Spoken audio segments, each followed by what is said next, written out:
இந்த வீடியோவை நீங்கள் பார்த்து முடிக்கும்போது உங்கள் லைஃப்பில் நீங்கள் என்னெல்லாம் நடக்கணும்னு ஆசைப்பட்டீங்களோ அதெல்லாம் உங்களுக்கு கிடைக்கிறதுக்கு சித்தர்கள் விட்டுட்டு போன ஒரு வழி இருக்குது.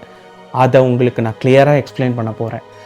அது மட்டும் இல்லை, எப்படி இப்போ வாழ்கிற மேல்நாட்டு கலைஞர்கள்லேருந்து நாட்டோட சுதந்திர போராளிகள் வரைக்கும் இந்த மெத்தடை வச்சு ஜெயிச்சாங்க, அவங்க வாழ்க்கையை மேம்படுத்தினாங்கிறத உங்களுக்கு சொல்கிறேன். இதை கேட்டுட்டு நீங்களும் அதை ஃபாலோ பண்ணிங்கன்னா எழுதி தரேன், உங்கள் வாழ்க்கை 100% பியூராக மாறும். எஸ், ஏன்னா இந்த விஷயம் எனக்கு தெரிஞ்சு நான் நிறைய பேர்த்துக்கு நான் சொல்லியிருக்கேன். உங்கள் எல்லாத்துக்கும் இது கொண்டு வந்து சேர்க்கணும் தான் நான் இந்த வீடியோ போடுறேன். ஸ்கிப் பண்ணாமல் பாருங்கள், சப்ஸ்கிரைப் பண்ணிட்டு பாருங்கள். இன்னொரு 10 பேருக்கு இந்த வீடியோ கொண்டு போய் சேர்க்கும். நானும் இன்னும் என்கரேஜ்மெண்ட்டோட நம்ம சித்தர்கள் முன்னோர்கள் என்னெல்லாம் வழி நம்ம வாழ்க்கையை மேம்படுத்துறதுக்கு விட்டுட்டு போயிருக்காங்களோ டீகோட் பண்ணி உங்களுக்கு கொண்டு வந்து சேர்க்குறேன். நம்ம இப்போ வீடியோக்கு போகலாம். சித்தர்கள் என்ன சொல்கிறாங்கன்னா, நம்ம யோசிக்கிறது மட்டும் இல்லை, நம்ம பேசுறது எல்லாமே இந்த யூனிவர்ஸில் பதிவாயிட்டே இருக்கும். எல்லாருக்கும் ஆகாஷிக் ரெக்கார்டு நிறைய கேள்விப்பட்டிருப்பீங்க. சித்தர்கள் அதை ஆகாச நினைவகம் அப்படின்னு சொல்கிறாங்க. இது ஒரு புத்தகமோ க்ளவுட் ஸ்டோரேஜோ இல்லை. நம்ம சொல்கிற நினைவலைகள் எல்லாமே இந்த யூனிவர்ஸில் ஸ்டோர் ஆகிட்டே இருக்குது. நீங்கள் நல்லது நினச்சிங்கன்னா நல்லது நடக்கும், நல்லது நினைக்கலன்னா நீங்கள் எண்ணம் போல் வாழ்க்கைன்னு சொல்லியிருக்காங்கல்ல, அதெல்லாம் சும்மா சொல்லிட்டு போல, உண்மையில். அதனால தான் சித்தர்கள் பேசுறது அதிகமாக இல்லைன்னா கூட உள்ள இருக்கிற நினைவுகள் கூட ஆபத்தாயிடக்கூடாதுன்னு அவங்க கட்டுப்படுத்தி மெடிடேஷன் பண்ணி நினைவுகளை கூட அவங்க பியூரா வச்சுக்கிட்டாங்க. எஸ், அவங்க பவருக்கு பயப்படல, அவங்க நினைவுக்கு தான் அவங்க பயந்தாங்க. ஏன்னா கொஞ்சம் தப்பான நினைவு போனாலும் அவங்க வாழ்க்கை வேற மாதிரி மாறிடும். அதே மாதிரி தான் நான் சொல்ல போகிற எக்ஸாம்பிள்ஸில் வாழ்ந்த மனிதர்கள் எல்லாரும் அவங்க வாழ்க்கையை மேம்படுத்தினாங்க. எஸ், இப்போ நான் சொல்ல போகிறவர் ப்ரூஸ்லி. ப்ரூஸ்லி எத்தனை பேத்துக்கு எல்லாருக்கும் தெரியும். அவர் பண்ண சாதனைகள் பல. ஆனால் அவர் இந்த இடத்துக்கு வர்றதுக்கு ரொம்ப கஷ்டப்பட்டார். ஆனால் அவர் சொன்ன ஒரு விஷயம், அவர் ஒரு சிம்பிள் ஹேபிட் வச்சுருந்தார். காலையில் எந்திரிச்ச உடனே 5 வாக்கியம் அவர் சொல்லுவார். யாருக்குன்னு தெரியுமா? உலகத்துக்கு இல்லை, கண்ணாடிக்கு இல்லை, உலகத்துக்கு முன்னாடி ஆகாயத்துக்கு, இந்த யூனிவர்ஸுக்கு. I am focused, I move with speed, my body obeys my mind, I stay calm, I finish what I start. அதாவது நான் ஃபோக்கஸ்டாக இருப்பேன், என்னோட கவனம் சிதறாது, நான் வேகமாக மூவ் ஆவேன், என்னோட மைண்டு சொல்கிறது தான் என் உடம்பு கேட்கும், நான் எந்த நிலையிலையும் வந்த நிலை மாறாமல் இருப்பேன், நான் எதை ஆரம்பிச்சேனோ அதை கண்டிப்பாக முடிச்சு வைப்பேன். இந்த வார்த்தைகளை அவர் டெய்லியும் சொன்னார் காலையில் எந்திரிச்சு. ஏன் தெரியுமா? காலையில் எந்திரிச்சோடனே பிரெயின் பிளாங்க் ஸ்டேட்டாக இருக்கும். நம்ம சொல்கிறது தான் மைண்டில் ஏறும், அது மேனிஃபெஸ்ட் ஆகும். வார்த்தைகள்லாம் வெறும் மோட்டிவேஷனுக்காக இல்லை, இது ஒரு சிக்னல். ரிப்பீட்டாக சிக்னல் அனுப்பிச்சிக்கிட்டே இருந்தால் கண்டிப்பாக யூனிவர்ஸ் அதுக்கு ரெஸ்பாண்ட் பண்ணும். இன்னொரு சுவாரஸ்யமான விஷயம், இப்போ ரீசண்டாக ஜிம் கேரின்னு மேல்நாட்டு காமெடி ஆக்டர், அவர் நடித்த படங்கள் ரொம்ப காமெடியாக இருக்கும். அவர் இந்த இடத்துக்கு வர்றதுக்கு ரொம்ப கஷ்டப்பட்டிருக்காரு. 1990 அவர் ஒரு பேங்க் அக்கௌண்ட் ஓப்பன் பண்ணுறாரு, 0 பேலன்ஸ், அதில் காசு இல்லை. ஆனால் அந்த பேங்க் அவருக்கு ஒரு செக் புக் கொடுக்குது. அவர் அதில் டேட் போடல, $10 மில்லியன் எழுதி அவர் அதை பர்ஸில் வச்சுட்டு இப்போ வரைக்கும் அதை வச்சுருக்காரு. ஆனால் அந்த 10 மில்லியன் அவர்கிட்ட இப்போ காசே இல்லை. ஆனால் ஒரு விஷயம், அவர் கன்சிஸ்டன்சியாக பண்ணிக்கிட்டே இருந்தார். டெய்லியும் காலையில் எந்திரிச்சு அவர் நடிக்கிற மாதிரி கனவு கண்டுகிட்டே இருந்தார். அப்ளாஸ், அதாவது கைத்தட்டல் அவருக்கு வந்த மாதிரி கனவு கண்டுகிட்டே இருக்கார். உலகமே அவரை போற்றுற மாதிரி அவர் கனவு கண்டுகிட்டே இருந்தார். அவர் அதை சொல்லி பார்த்துக்கிட்டாரு, என்னால் முடியும், நான் பெரிய ஆக்டராக போகிறேன், நான் மற்றவங்களை சிரிக்க வைக்க போகிறேன், எனக்கு புகழ் பணம் எல்லாம் வரும் அப்படின்னு அவர் சொல்லிக்கிட்டே இருந்தார். இப்போ ரீசண்டாக ஒரு இன்டர்வியூவில் கூட அவர் அந்த செக்கை காட்டினார். இன்னும் அவர் செக் இருக்குது. இப்போ அவர் ஒரு படத்துக்கு $10 மில்லியன் வாங்குறாரு. இதெல்லாம் வாழும் ப்ரூஃப் தான் உங்களுக்கு நான் சொல்கிறேன். அது மட்டும் இல்லை, நம் தமிழ் ஆக்டர், குணச்சித்திர நடிகர், நிறைய அவார்டு வாங்கியிருக்காரு, MS பாஸ்கர். அவர் ஒரு இன்டர்வியூவில் சொல்லியிருக்காரு, அவர் ஒரு சித்தர்கிட்ட பேசிகிட்டு இருந்தார். அவருக்கு ஒரு ஃபோன் கால் வந்துச்சு. அப்போது அவருக்கு டேட் கேட்டு ஒருத்தங்க ஃபோன் பண்ணுறாங்க. அவர் ஒரு வார்த்தை சொல்கிறாரு, என்னன்னா நாளைக்கு நான் இல்லை அப்படின்னு சொல்கிறார். அப்போது சொல்லிட்டு வச்சிட்றாரு. அவள் பக்கத்தில் இருந்த சித்தர் என்ன சொல்கிறாருன்னா அவர்கிட்ட, நீ சொல்கிற வார்த்தையை பார்த்து யூஸ் பண்ணு அப்படின்னு சொல்கிறார். இவருக்கு புரியல. என்ன சொன்னேன்? நான் நாளைக்கு இல்லை அப்படின்னு சொன்னேன். ஏன்னா அவர் சொன்ன அர்த்தம், நான் நாளைக்கு அவைலபிள் இல்லை, கால் ஷீட் இல்லை. வேற ஒரு படத்துக்கு இருக்கணும் அப்படிங்கிறத சொல்கிறதுக்கு பதிலாக நான் நாளைக்கு இல்லை அப்படின்னு சொன்னார். ஆனால் அந்த சித்தர் சொன்னார், நீ நாளைக்கு இல்லைங்கிறதுக்கு நிறைய அர்த்தம் இருக்குது. நீ நாளைக்கு உயிரோடு இல்லையா, நீ நாளைக்கு போயிடுவியா, நீ அப்படி சொல்லக்கூடாது.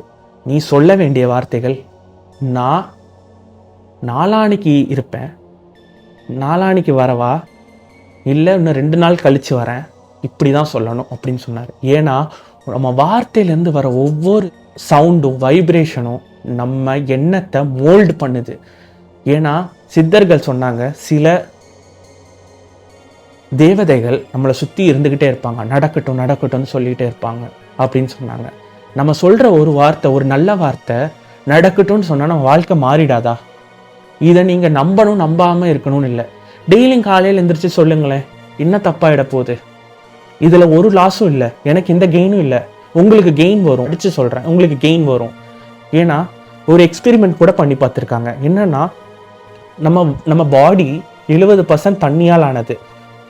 ஒரு எக்ஸ்பெரிமெண்ட்டில் ஒரு தண்ணி வச்சுட்டு 2 பவுலில் 2 தண்ணி வச்சுருக்காங்க.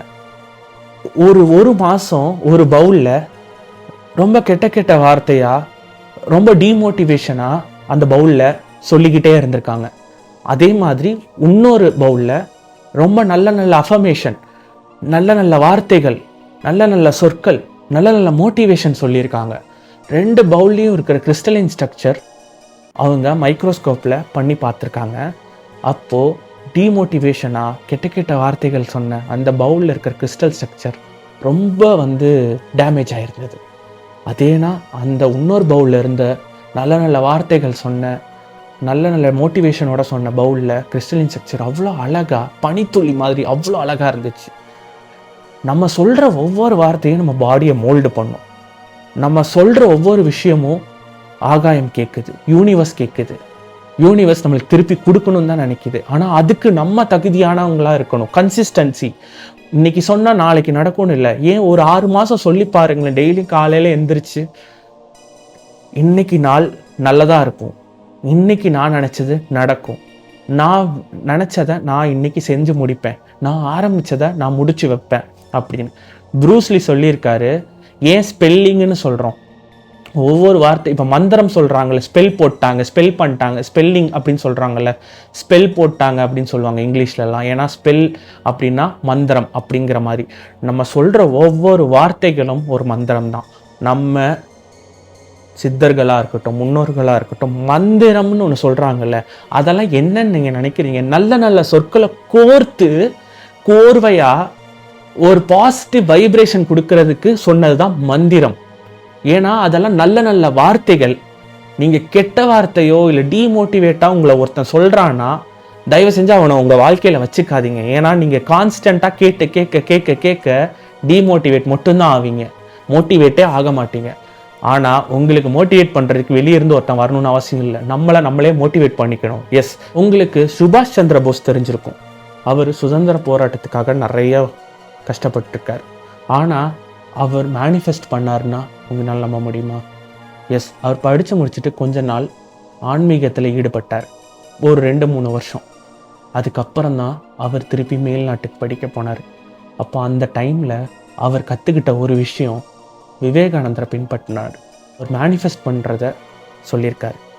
விவேகானந்தர் சொன்னதை அவர் பின்பற்றினார். அவர் சுதந்திரத்தை கனவாக பார்க்கல, அவர் ஆல்ரெடி சுதந்திரம் அடைஞ்ச மாதிரி அவர் நினச்சிக்கிட்டார்.